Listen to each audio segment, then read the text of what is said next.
Chairman, Ms. Ward, welcome to the committee.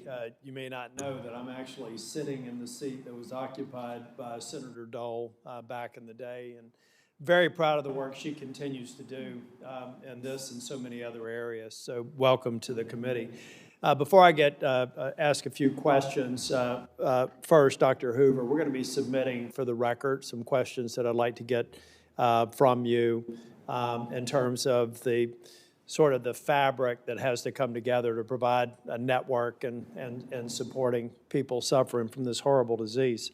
And before I start there, though, I was, a couple of weeks ago, I was walking down the hallway. I grew up in a family of 6 kids, so I know how to, hear a lot of voices at once. I heard a Capitol police officer say he was going to have to file an appeal or try to figure out a way to get care himself, not in this space. But I went up to him and asked him, I said, have you contacted your congressman?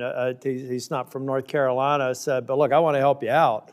But make sure that you're using every available resource before you start spending money, which is why in the last Congress I proposed the Patriot Bill of Rights, which is to make absolutely certain that any veteran knows that before you spend a dime on an attorney or even other support organizations, you put a call in to your U.S. Senator, put a call into your congressman. What I wanted to do, and I've run into a little bit of pushback, mainly from people who benefit from Patriots not knowing this, is to make sure before you sign an agreement with somebody who's going to act on your behalf and charge you for that fee, that you know what options are available that are not subject to a charge, like a U.S. Senator who's hell-bent on trying to clear cases before you have to go anywhere else. And that's what I do in North Carolina.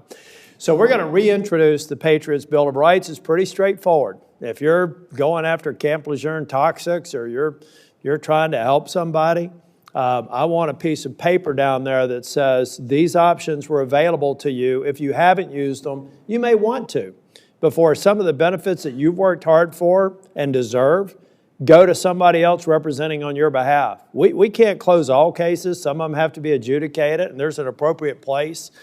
But I do think that there are some organizations out there that hope they get a good outcome for the veteran they're representing, but frankly, they also want a good outcome for their pocketbook. So in the remaining time I have here, Ms. Ward, spread the word in North Carolina. I have 473 days before I retire.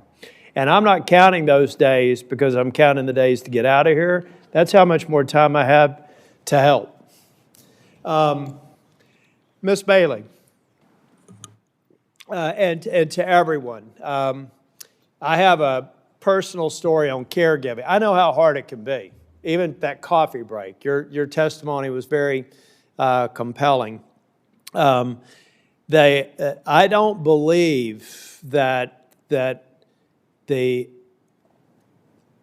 believe everybody in the VA wants to do the right thing, but we're doing things inconsistently and we're doing things on an uninformed basis.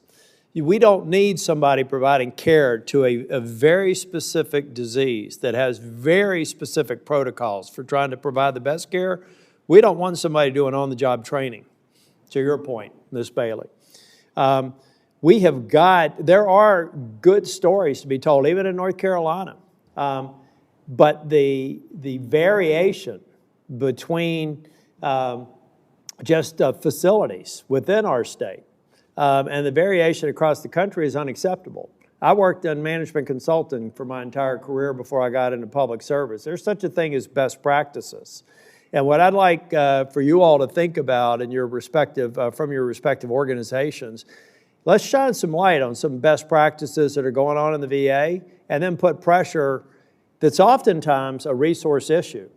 But let's put pressure on everybody measuring up to what that best practice looks like.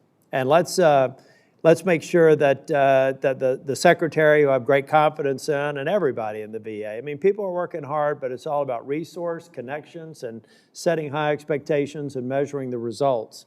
And so I'm not going to ask you any questions here in the committee, but we will be submitting some questions for the record to say, how do we do it? How do we find one in every state, if there is a best practice, to say that every VISN should have a best practice model, and if they don't, we need to have one. in this case and several others. And count me in my remaining time to do everything I can to help. And in the meantime, count me in to make sure that every veteran knows if they can't even get a good response from a congressman or a senator from their state, we'll work with those senators first. We'll do the casework in North Carolina for anybody. Thank you.